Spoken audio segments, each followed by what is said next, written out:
행복으로 가는 길을 잘 알려주시는 스님, 너무 감사드립니다.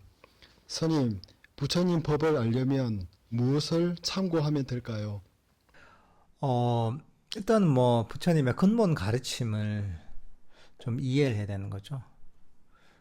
근본 가르침이라는 게 바로 이제 우리 사성제의 가르침, 근본 가르침이죠.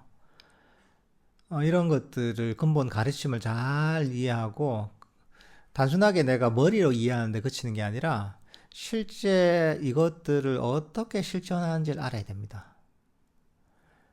불교의 가르침이라 부처님의 가르침은 철학이 아니거든요. 철학이나 뭐 사상이 아닙니다. 그걸 이해해야 돼요. 오히려 이거는 실천적 방법론이에요. 어떻게 얘기하면 우리가 배울 땐 운동처럼 배워야 됩니다. 운동이 그렇잖아요, 이게. 운동도 기본적인 뭐 운동에 관한 뭐 우리가 수영을 한다면 수영에 관한 이제 기본 방법을 배우고 이론도 배우잖아요, 그죠? 강의도 듣고 하잖아요. 그리고 나서는 어떻게 합니까? 배운 걸 실제로 물 속에서 본인이 실천을 해봐야 되잖아요. 연습을 해야 되잖아요. 그래서 배운 걸 익히잖아요. 불교 공부 똑같습니다. 불교 공부도 불교의 가르침을 듣잖아요. 그리고 나서는 머리로만 거치는 게 아닙니다. 이걸 실제로 운동 연습하듯이 실천을 해야 되는 거예요. 실천을 해서 본인이 연습을 해야 되는 거예요. 연습을 해서 체득을 하는 겁니다. 체득을 하면 이해가 조금 더 깊어져요. 운동도 그렇죠. 내가 그냥 막 강의만 들을 때 하고 실제로 수영하는데 물에 들어가서 배운 걸 실제로 해본 후에 어떤 강의를 들으면 그 이해하는 깊이가 달라지잖아요. 똑같습니다.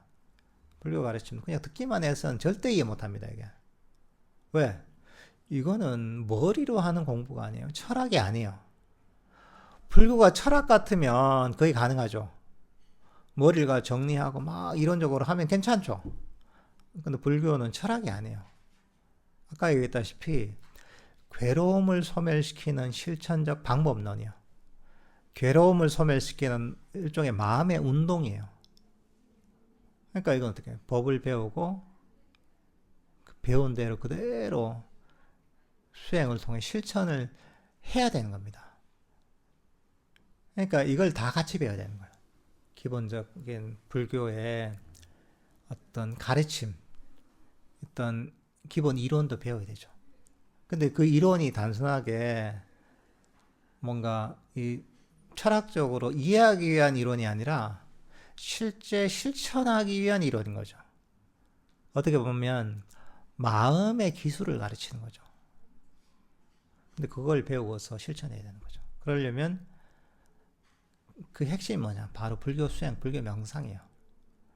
그러니까 불교를 얘기하면서 불교 명상을 하지 않으면 말이 안 됩니다. 그거는 분리될 수가 없는 겁니다. 불교 이론을 얘기하잖아요. 불교 이론은 불교 수행하고 뗄 수가 없는 거예요. 왜? 불교라는 종교 자체가 수행을 얘기하는 거예요. 불교 전체는 불교 수행입니다. 그리고 불교 수행은 생각을 하는 게 아니에요. 바로 본인이 실천을 하는 거죠. 그러니까 불교를 이해하려면 불교 이론을 배우되 그거를 실천적인 측면에서 수행을 같이 해야 됩니다. 그렇게 공부를 하셔야 됩니다.